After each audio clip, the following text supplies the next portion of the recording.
الحمد لله وكفى وسلام على عباده الذين اصطفى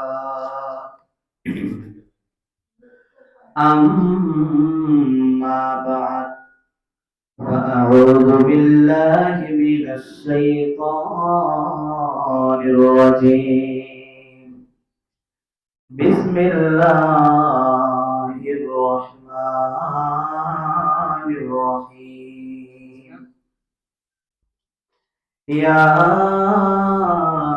أيها الذين آمنوا كتب عليكم الصيام كما كتب على الذين من قبلكم لعلكم تتقون صدق الله مولانا العظيم وصدق رسوله النبي الكريم ونحن على ذلك من الشاهدين والشاكرين والحمد لله رب العالمين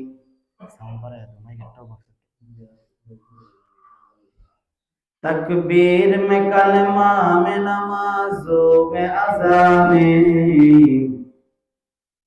तकबीर में कलमा में नमाजों में अज़ामें है नाम इलाही से मेरा नाम मोहम्मद है नाम इलाही से मेरा नाम मोहम्मद फरमाते हैं आदम को मुझे खुद करीमें फरमाते हैं आदम को मुझे खुद करीमें लिखा हुआ तो बाबे इला नाम मोहम्मद लिखा हुआ तो बाबे इला नाम मोहम्मद अल्हम्दुलिल्लाह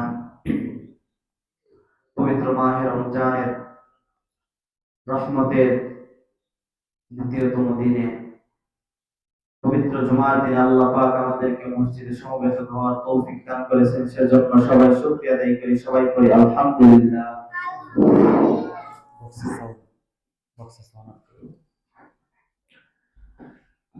আল্লাহ পাক আমাদেরকে সুস্থ রেখেছেন সেজন্য আবারও শুকরিয়া আদায় করি আলহামদুলিল্লাহ আমার ভাইরা আমার বন্ধুগণ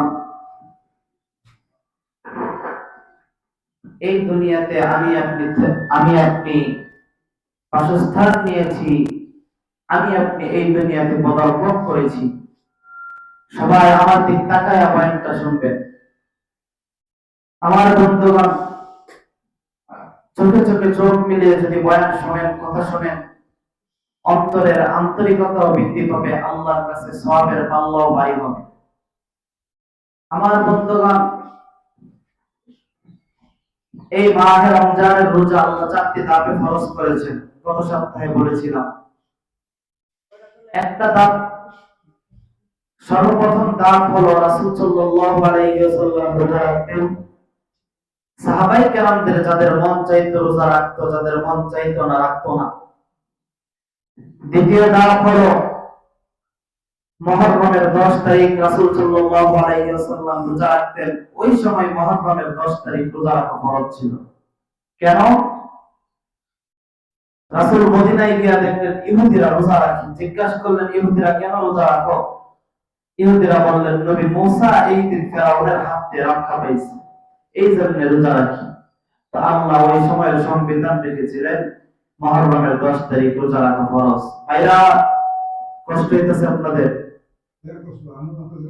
আলহামদুলিল্লাহ আমার বর্তমান মরার পরে যখন আমি আপনি কবরে যাব তখন আমার আপনার জন্য আল্লাহ পাক এই পৃথিবীর সমস্ত মানুষের জন্য দল রাখবে দুইটা কয়টা বলেন এটা আমার দিক তাকান বলেন কয়টা দল রাখবে দুইটা দল রাখবে মরার পরে আমার আপনার দল দুই দলে বিভক্ত হবে কয় দলে বলেন দুই দল একটা হলো ডানপন্থী আরেকটা হলো বামপন্থী এক দলের লোক যাবে জান্নাতে আরেক দলের লোক যাবে জাহান্নামে তো জান্নাতের মধ্যে আল্লাহ পাক আমার আপনার জন্য এমন কিছু জিনিস রেখে দিয়েছেন যা দুনিয়াতে কেউ পাবে না। স্বয়ং রাসূলরাও যদি আল্লাহর কাছে দোয়া করতো, আল্লাহ এই জিনিসগুলো আমাদেরকে দেন, তারপরে আল্লাহ রাসূল করে দোয়া কবুল করতেন না। সুবহানাল্লাহ বলবেন না?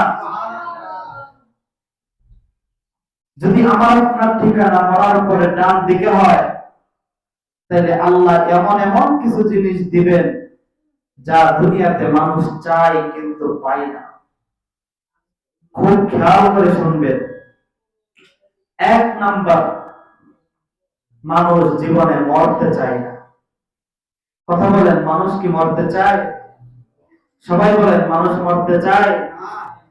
কিন্তু মানুষ বারবার দোয়া করে আল্লাহ হায়াত বাড়ায়া দেন। কিন্তু এই দোয়া কি জীবনে কোনোদিন পূরণ হবে বলেন? জীবনেও পূরণ হবে না।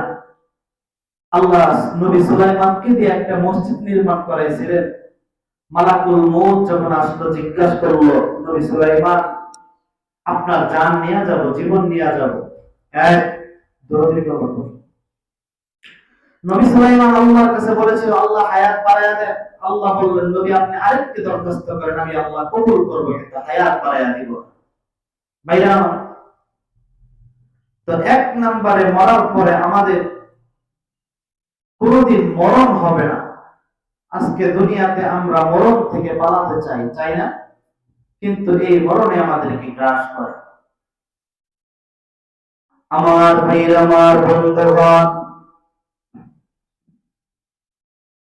এই পৃথিবীতে যখন আমার আপনার দুইটা চোখ মুছে যাবে, যখন আমার আপনার দুইটা চোখ বন্ধ হয়ে যাবে, আমি আপনি মরে যাইব, ওই সময় আমার আল্লাহ রাব্বুল আলামিন মৃত ব্যক্তিদের জন্য দল রেখেছেন দুইটা।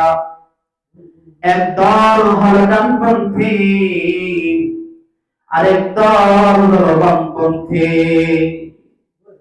আমার ভাইরা বাবাজিরা, যারা ডানপন্থী, যাদের ঠিকানা হয়ে যাবে ডান দিকে, এই মরার পরে আমার আল্লাহ রাব্বুল আলামিন এমন কিছু জিনিস দিবেন যা দুনিয়ার ময়দানে যদি নবী রাসূলুল্লাহ আল্লাহর কাছে চাইতো, আমার আল্লাহ জীবনে কোনোদিন দোয়া কবুল করতো না। আমার ভাইরা, এক নম্বরে আল্লাহ রাব্বুল আলামিন ডাক দিয়ে বলবেন, জান্নাতীরা, দুনিয়ার ময়দানে মরণ থেকে পালাইতে চাইছিলাম, কিন্তু এই মরণেই তোমাদেরকে গ্রাস করেছে, মরতে হয়েছে। কেউ মরেছে পানিতে ডুবে, কেউ মরেছে গাড়ির চাপা খেয়ে। আমার ভাইরা, কেউ অস্ত্রাঘাত খেয়ে মরেছে, কিন্তু আল্লাহ রাব্বুল আলামিন জান্নাতে যাওয়ার পর কোনো মরণ দিবেন না। সেই জন্য আমরা খুশি না বেজার? আমার ভাইয়া, আঙ্গুল দিয়ে গুনে রাখবেন, মরার পরে আল্লাহ কয়টা জিনিস দিবেন। এক নম্বরে মরণ নাই, দুই নম্বরে আল্লাহ রাব্বুল আলামিন বলবেন, ও জান্নাতীরা রে, দুনিয়ার ময়দানে তোমরা যৌবন থেকে বার্ধক্যে বুঝতে চাও না, আমি আল্লাহ রাব্বুল আলামিন আজ এই বিশেষ দিন তোমাদেরকে আমি 26 থেকে 27 বছরের যুবক বানাইয়া জান্নাতে প্রবেশ করাইয়া দেব। সুবহানাল্লাহ। আমার ভাইরা, একটু মনোযোগ দিয়ে শুনবেন, কষ্ট হইলে বলবেন। কষ্ট হইতো দিনের মাশাআল্লাহ, মাশাআল্লাহ। আল্লাহ কাকার হায়াতের মধ্যে বরকত দান করুন, সবাই বলেন আমিন। আমার ভাইরা, দুই নম্বরে আল্লাহ বলেন, জীবনে কোনোদিন বৃদ্ধ হইবে না। আমার ভাইরা, এই দুনিয়াতে কিন্তু কেউ বৃদ্ধ হতে চায় না। দেখবেন সাদা দাড়িগুলো নিয়ে, সাদা চুলগুলো নিয়ে সেলুনে ঢুকছে, সেলুন থেকে দাড়িগুলো কালা কইরা বার হয়েছে, কালিমাইরা। আল্লাহ বলবেন, ও বান্দা, এই টেনশন তো জান্নাতে করা লাগবে না। আমি আল্লাহ রাব্বুল আলামিন 26 থেকে 27 বছরের যুবক বানায়া জান্নাতের মধ্যে অনন্তকাল রাখবো। আমার ভাইরা, এক নম্বরে মরণ নাই, দুই নম্বরে বৃদ্ধ নাই, তিন নাম্বারে দুনিয়ার মধ্যে দেখবেন কালো মানুষগুলো সুন্দর হতে চায়। অনেক মেয়েদের বিবাহ দিতে সমস্যা, বিভিন্ন ক্রিম ক্রিম মাইরা চেহারাটা সুন্দর বানাইয়া তারপরে বিবাহ দেয়, কিছুদিন পরে ধরা খায় কি খায় না, কিছুদিন পরে গন্ডগোল লাগে কি লাগে না। আমার ভাইরা, এমন কাজ কোনদিন করবেন না। এই চন্দ্র তোমার আল্লাহর দান। হাসরের ময়দানে আল্লাহ রাব্বুল আলামিন বলবেন, বান্দারে নবী ইউসুফ কেমন সুন্দর ছিল। মিশরের মেয়েরা খাদিজা রাদিয়াল্লাহু তাআলা আনহাকে বলেছিলেন, ও খাদিজা, এই গোলামের জন্য তো পাগল, এই গোলামকে তুমি কি পাইছো, কি সুন্দর। অথচ আল্লাহ রাব্বুল আলামিন বলেন, পুরা পৃথিবীতে আমার আল্লাহ 100টা সুন্দর রেখেছেন। 100টা সুন্দরের মধ্যে আল্লাহ পাক 99 গুণ সুন্দর আল্লাহর কাছে রেখে দিয়েছেন। একটা গুণ সুন্দরকে আল্লাহ দুই ভাগে ভাগ করেছেন। প্রত্যেকটা ভাগ সারা পৃথিবীর মধ্যে ছড়ায় ছিটিয়ে দিয়েছেন। আরেকটা ভাগ নবী ইউসুফকে দিয়েছেন। আমার ভাইরা, চিন্তা করে দেখেন আমার আল্লাহ রাব্বুল আলামিন কেমন দয়ালু। 99 ভাগ সুন্দর আল্লাহর কাছে রেখেছেন, একটা ভাগ সুন্দর আল্লাহ একবার সুন্দরের মধ্যে দুই ভাগ কইরা অর্ধেক নবী ইউসুফকে দেয়, আরেক অর্ধেক ভাগ সারা পৃথিবীতে দেয়। আল্লাহ বাকি অর্ধেক সুন্দরতা দিয়া রাত্রিবেলা ফেসবুকে কি দেখলাম, সারা রাত আমাদের ঘুম নাই। এক দেশের মানুষ আরেক দেশের মানুষের সাথে বাইগা চইলা যায়। আমার বাইরে সুন্দরে যদি এত আকর্ষণ থাকে, নবী ইউসুফ কেমন সুন্দর ছিল বাইরে, আমার কষ্ট হচ্ছে নাকি আপনাদের? আমার বাইরা, নবী ইউসুফ খাদিজা রাদিয়াল্লাহু তাআলা আনহা ডাক দিয়া বলেন, দুনিয়ার মানুষ জানি নবী ইউসুফ কেমন সুন্দর ছিল। আজিজা মিসরের স্ত্রী জুলাইখা নবী ইউসুফের সৌন্দর্যতা দেখা পাগল হয়ে গেছে। মিসরের মেয়েরা বলা শুরু করলো, জুলাইখা, এই গোলামের জন্য তো কিভাবে পাগল হয়ে গেল? জুলাইখা একজন প্রধানমন্ত্রীর স্ত্রী ডাক দিয়া বললেন, ও দুনিয়ার মানুষ, তোমরা মনে করেছো আমি গোলামের জন্য পাগলে, কিন্তু গোলাম না, গোলাম না। নিঃসন্দেহে সারা দুনিয়ার মধ্যে একজন শ্রেষ্ঠ পয়গম্বরের রূপ ধারণ করেছে। আমার ভাইরা, হে বন্ধু, আল্লাহ রাব্বুল আলামিন ডাক দিয়া বললেন, মানুষেরা রে, টেনশন করিস না, টেনশন করিস না। হাসরের ময়দানে ইউসুফ নবীর মতো সুন্দর বানায় প্রত্যেকটা মানুষকে আল্লাহ জান্নাতে উত্তরণ করে দিবেন। সুবহানাল্লাহ। আমার ভাই, কষ্ট হইতেছে আপনাদের? মরার পরে দল হবে কয়টা বলেন? আলহামদুলিল্লাহ। মরার পরে কয় দল হবে বলেন? দুই দল। একটা হলো ডানপন্থী, আরেকটা হলো বামপন্থী। যারা ডানপন্থী, আল্লাহ বলেন এমন এমন কিছু জিনিস দিব যা দুনিয়াতে কেউ চাইলে পাবে না। স্বয়ং নবী রাসূলরাও যদি আল্লাহর কাছে চাইতো, আল্লাহ নবী রাসূলদেরকেও দিত না। কেমন দামি জিনিস! এক নম্বরে পৃথিবীতে মানুষ মরণ থেকে পালাতে চায়। মরণ থেকে যতই পালাও, এই মরণই তোমাকে লইবে গিয়ে, ঠিক না? আমার বন্ধুগণ, একটু মনোযোগী হয়ে যান। যত মনোযোগী হবেন তত আবার বয়ানের স্পিরিট বাড়বে। এক নম্বরে মরণ নাই, অথচ এই পৃথিবীর মানুষ মরণ থেকে পালাতে চায়, কিন্তু কারোর দোয়া আল্লাহ কবুল হবে না। আপনি যদি খানায় কাবার সামনে গিয়া, খানায় কাবার যে পাথর আছে, এই পাথরে যদি হাত রাখা আল্লাহর কাছে বলেন, আল্লাহ আমাকে মরণ দিয়েন না, এই দোয়া কবুল হবে? দুই নাম্বার, এই পৃথিবীর মানুষ কোনদিন বিদ্যা হতে চায় না। সাদা দাড়িগুলো নিয়ে সেলুনে যায়, সাদা দাড়িগুলোকে ক্রিম মাইরা কালা কইরা বাহিরে আসে, মানে যুবক সাজতে চায়। দেখবেন যুবক ছেলেপেলেরা ডান দিকের চুল বাম দিকে নেই, বাম দিকের চুল ডান দিকে আনে, মানে সে বারবার আয়নার দিকে যায় আর নিজেকে সুন্দর বানাইতে চায়। কিন্তু আমার রং কালা, আমি সারা জীবন চেষ্টা করলে কি সুন্দর হতে পারবো? কোনোদিন হতে পারবো বলে?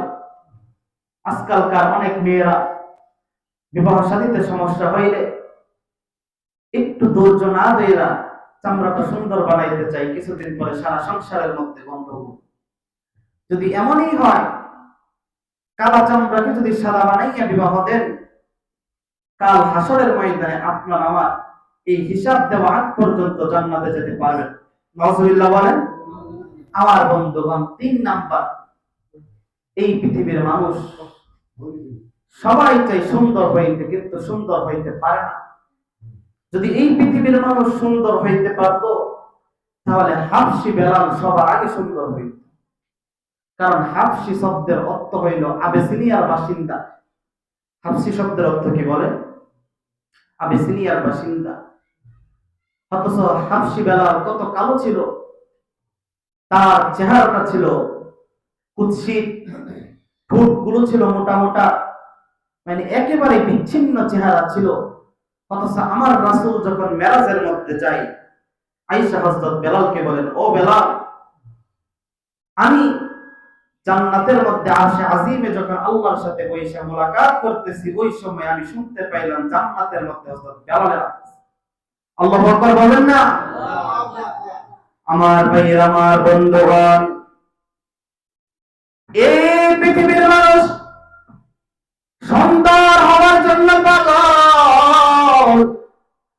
এই সুন্দরের দোয়া যদি খানায় কাবার সামনে গিয়া বারবার হাত উত্তোলন করে বলে, আল্লাহ আমাকে সুন্দর বানায়া দেন, জীবনে দোয়া কবুল হবে নি। আমার ভাইয়েরা, যদি কবুল হইতো, হযরত বেলালের তো আগে কবুল হইতো। হযরত বেলাল কেমন দামি মানুষ, হযরত বেলালের কণ্ঠ ভালো না, চেহারাটাও সুন্দর। হযরত বেলালের নামে মানুষ অভিযোগ করা শুরু করলো, ইয়া রাসূলুল্লাহ, ইয়া হাবিবাল্লাহ, হযরত বেলালের আযান আমরা শুনবো না, হযরত বেলালের কণ্ঠ ভালো না, চেহারাটা দেখলেও ভালো লাগে না। আমার নবীজি সবার কথাগুলো শুনতে গিয়ে মুয়াজ্জিন পাল্টায় দেয়, বাবার ভাইয়েরা খুব মনোযোগ দিয়ে শুনবেন। হে বন্ধু, কয়েক মিনিটের ভিতরে বয়ান শেষ করে দিব। হযরত বেলাল, আপনারা এই কথা জানেন, আমার বন্ধু হযরত বেলালের নামটা মুয়াজ্জিন থেকে কাইটা আরেকজনের নাম যখন দিয়া দেয়, আমার বাবার ভাইরা, সকাল বেলার সূর্য আমার আল্লাহ উদিত করে না, জিবরাইল আমিন কানাই কাবার সামনে নাইবা ডাক দেবেন, নবী হযরত বেলাল যতক্ষণ আযান না দিবে, আমার আল্লাহ রাব্বুল আলামিন এই পৃথিবীতে কোনদিন সূর্য উদিত করবে না। সুবহান। আমার ভাইরা, এই পৃথিবীতে মানুষ মরতে চায় না, কিন্তু মরতে হবে। এই পৃথিবীর মানুষ, এই পৃথিবীর মানুষ কোনদিন মৃত্যু হতে চায় না, কিন্তু মৃত্যু হতে হবে। আমার ভাইরা, এই পৃথিবীর মানুষ দেখবেন লম্বা হইতে চায়। আমার ভাইরা কত হরলিক্স খায়, কত কিছু খায়, কিন্তু লম্বা হইতে পারেনি। আমার ভাইরা, আল্লাহ বলেন, আদম নবী যেমন লম্বা ছিল, বডিটা সুন্দর ছিল, আমার আল্লাহ রাব্বুল আলামিন লম্বা বানাইবেন আদম নবীর মতো, সুন্দর বানাইবেন ইউসুফ নবীর মতো, কণ্ঠ বানাইবেন ইউসুফ আলাইহিস, কণ্ঠ বানাইবেন আইয়ুব আলাইহিস সালামের মতো। আমার ভাইরা, এত সুন্দর বানায়া যদি আল্লাহর কাছে হিসাব নিকাশের জন্য আল্লাহর কাছে যদি মাফ চায় কবরে যাইতে পারেন, আমার আল্লাহ রাব্বুল আলামিন নবী ইউসুফের মতো সুন্দর বানায়া জান্নাতে প্রবেশ করবেন। লা ইলাহা, জোরে জোরে লা ইলাহা, জবান খুলে মুহাব্বতের আওয়াজে জোরে জোরে লা ইলাহা, জোরে লা ইলাহা, পিছনের কথার আওয়াজ নাই, জোরে লা ইলাহা। রাহমাতুল লিল আলামিন নবী, রাহমাতুল লিল আলামিন নবী, কোরআনে প্রমাণ, উম্মত বিনে কে বুঝিবে আমার দয়ার নবীর শান। কথা বলেন ঠিক না বেঠিক? উম্মত বিনে কে বুঝিবে আমার দয়ার নবীর শান। নবী আমার মদিনারে বুলবুল,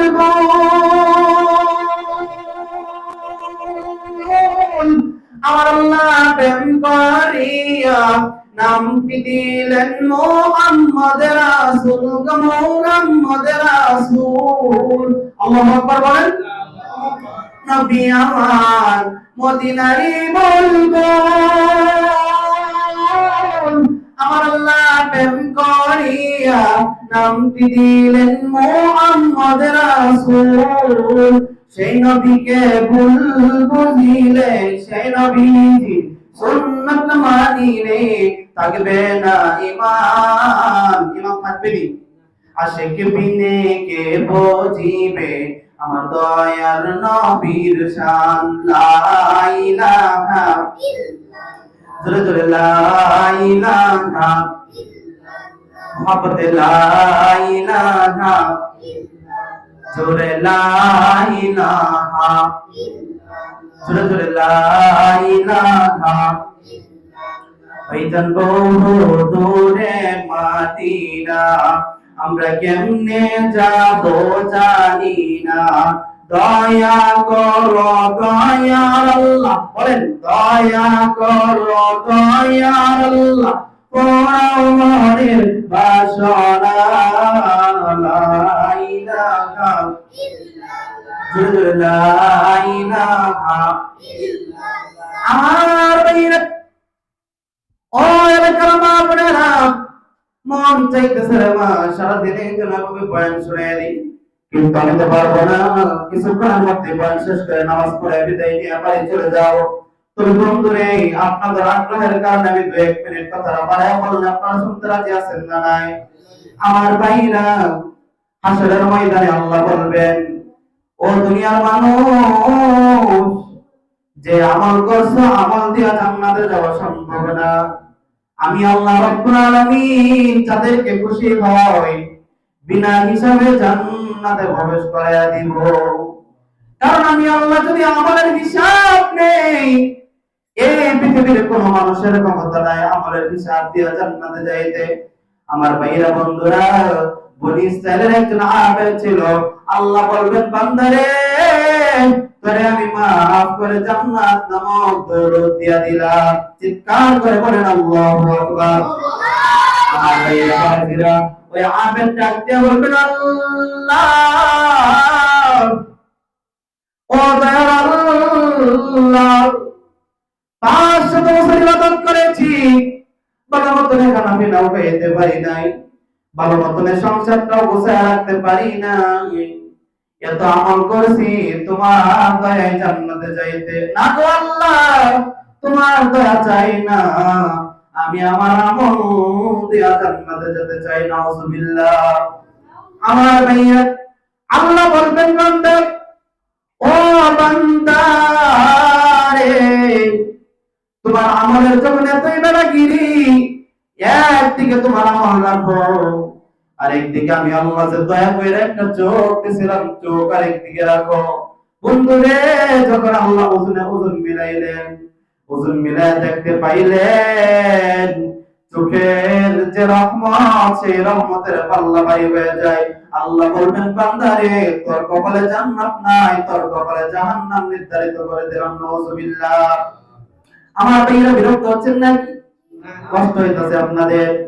আমার ভাইরা বাবাজিরা, ওই লোকটা বলবেন, দয়ার আল্লাহ, একটা ডাক দেন না, বলেন না আল্লাহ, আরেকবার বলেন না আল্লাহ। ও দয়ার আল্লাহ, আমার সোনা বেলাকার ভাইরা, তোমার জন্য আল্লাহ কত পাগল। রোজ হাসরের ময়দানে এই ভালোবাসাটা উসিলা করাইয়া তোমার জান্নাতে আবু বকরের সাথে জান্নাতি বানায়া দিও। জোরে বলেন আমিন। আমার ভাইরা, ইসলাম কিন্তু এত সহজে পাই নাই।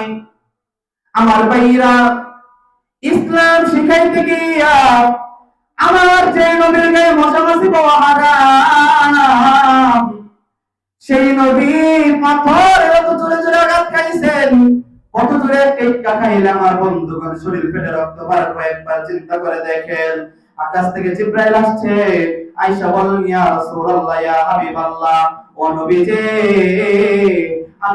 আমি জীবনে কোনোদিন আমার 600 টাকা আছে, একটা টাকার উপরে 2টা টাকা আমি মেলাই না। আজকে আমি এই জিব্রাইল 600 টাকা মেলায় দিছি, কারণ হইল আপনার রক্তটা এইভাবে আছে, পড়ে যাবে। যদি জমিনের মধ্যে রক্তটা পড়ে যায়, এই জমিন সহ্য করতে পারবে না, মুহূর্তের মধ্যে ভূমিকম্প হয়ে ধ্বংস হয়ে যাবে। আমার ভাইরা, আল্লাহর নবীকে বললেন, নবী যে আপনি খালি অনুমতি দেন, এই কোরআনবাসীকে আগুন জ্বালায় সারকার করে দেব। আমার নবীজি বললেন, জিবরাইল, তোমার মতন কঠোর মনের অধিকারী আমি না। আমি নবীজি জানি এই পৃথিবীতে একদিন মুসলমানটাই রাষ্ট্র পরিচালনা করবে। আমার ভাইরা বাবাদেরা খুব ভালো করে শুনবেন। আমরা জানি নবীজি গরিব ছিল, নবীজি ক্ষুধার যন্ত্রণা সহ্য করতে না পাইরা পেটে পাথর বাঁধছে। কিন্তু বাবারা ভাইরা, আমার যেই নবী ক্ষুধার যন্ত্রণা সহ্য করতে না পাইরা পেটের মধ্যে পাথর বাঁধছে, আমার বাবারা ভাইরা, সেই নবীর মনটা ছিল খালেস, কোনো ভেজাল ছিল না। মরার আগে পুরা পৃথিবী রাজত্ব করাইয়া তারপরে আমার আল্লাহ মরণ দিছে, সুবহান। আমার ভাইরা, আজকে থেকে একটা নিয়ত করেন, আল্লাহ গো, জীবনে কি করেছে জানি না, 1 নম্বরে কোনদিন আল্লাহ আমার পক্ষ থেকে যেন নামাজ বিগত না যায়। সবাই বলেন না আমিন। আমার ভাইরা, নামাজ বাদ দিয়েন না। 2 নাম্বার, মা বাবার খেদমত ছাইরেন না। 3 নাম্বার, স্ত্রীর সাথে খারাপ ব্যবহার কইরেন না। আমার ভাইরা, 3 গুণে গুণান্বিত হইতে পারলে আপনি মরতে দেরি হবে। যারা বৃদ্ধ আছেন তাদেরকে আবু বকরের সাথে জান্নাতে দিতে দেরি হবে না। আমার ভাইরা, যারা যুবক আছেন তাদেরকে হাসান হুসাইনের সাথে জান্নাতে প্রবেশ করায় দিবেন, সুবহান। ও মা বোনেরা, আপনারা মাহরুম হন নাই। আমার আল্লাহ রাব্বুল আলামিন বলে দেন, 4টা গুণ যদি কোনো মহিলার ভিতরে থাকতে পারে রে, মা ফাতেমার সাথে আল্লাহ রাব্বুল আলামিন মরার সাথে সাথে হিসাববিহীন জান্নাতে প্রবেশ করায় দিবে। ও মা বোনেরা, মা ফাতেমার সাথে জান্নাতে যাওয়া 4টা খালি কথা নাকি? আমার বন্ধু, আল্লাহ বলেন 4 গুণে গুণান্বিত হইলে মা ফাতেমার সাথে মহিলাদেরকে জান্নাতে দিবে। শুনতে রাজি আছেন না নাই? কারা কারা রাজি নাই হাত তুলে দেখান। কাকা রাজি নাই আপনারা? বুঝে নাই? আচ্ছা, কারা কারা রাজি আছেন হাত তুলে দেখায় দেন। আল্লাহ গো, সবার হাত তুলে কবুল করে নেন। আমার ভাইয়েরা হাত নামান। আল্লাহ বলেন 4 গুণে গুণান্বিত হইতে পারলে মা ফাতেমার সাথে জান্নাতে প্রবেশ করায় দিবে। বন্ধু, এই 4টা গুণ করলে বয়ান শেষ। আমি জানি আমার বাবারা ভাইয়েরা আমার জন্য এত পাগল। আমি যদি সারাদিন সারা রাত বয়ান করি, আমার একজন বাবারা ভাইয়েরা ও বাড়িতে যাইবে না। আমার ভাইয়েরা, হে বন্ধু, আমার বাবারা ভাইয়েরা তো পাগল। আমি যদি নিয়ত করি প্রতিদিনের বয়ান করা, আমার মনে হয় আমার একজন বাবারা ভাইয়েরা আমাকে মসজিদে রেখে বাড়িতে থাকবে না। আমার ভাইয়েরা, 4টা গুণের মধ্যে 1 নাম্বার আল্লাহ বলেন 5 ওয়াক্ত নামাজ পড়বে, 2 নাম্বারে রমজানের রোজা রাখবে, 3 নাম্বারে লজ্জাস্থানের ইবাদত করবে, 4 নাম্বারে স্বামীর খেদমত করবে।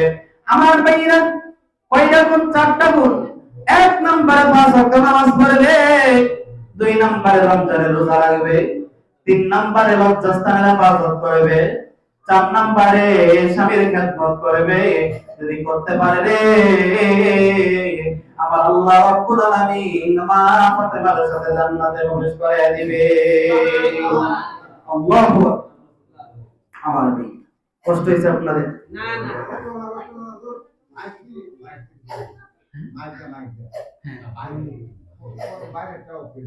হ্যাঁ, অফ করে দিতেছে।